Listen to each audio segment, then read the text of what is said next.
Alors qu'un Gazaoui extrait une pêche miraculeuse, un poisson lune géant, au large du camp de réfugiés d'Al-Shati, un requin surgit sur une plage de Tel Aviv et dévore un colon. C'est un fait rarissime survenu sur la plage d'Olga, à Hadra, ce lundi 21 avril. Les requins gris qui fréquentent la région entre novembre et mai n'attaquent presque jamais les humains. Le soldat israélien Barak Tzak de la brigade Nahal Nord y a pourtant laissé sa vie. Karma.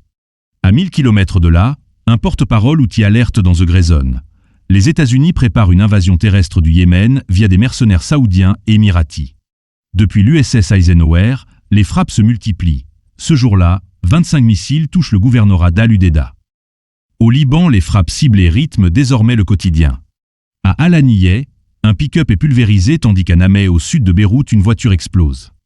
En plein cessez-le-feu, le président reste muet face aux attaques israéliennes, le pays semble au bord de la guerre civile.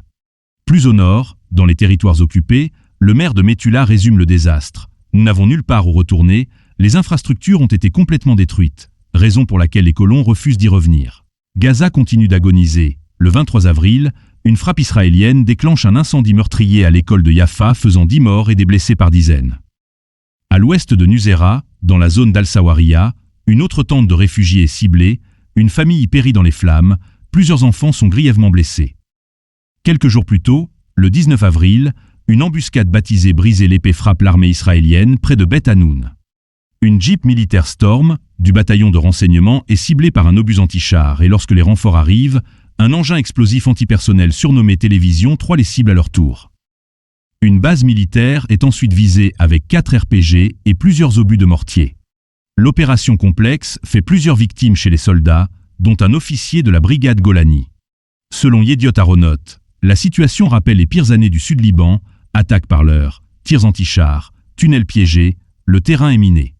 Le 23 avril, de gigantesques incendies se sont déclarés dans la colonie de Beth Shemesh, dans les montagnes à l'ouest de Jérusalem.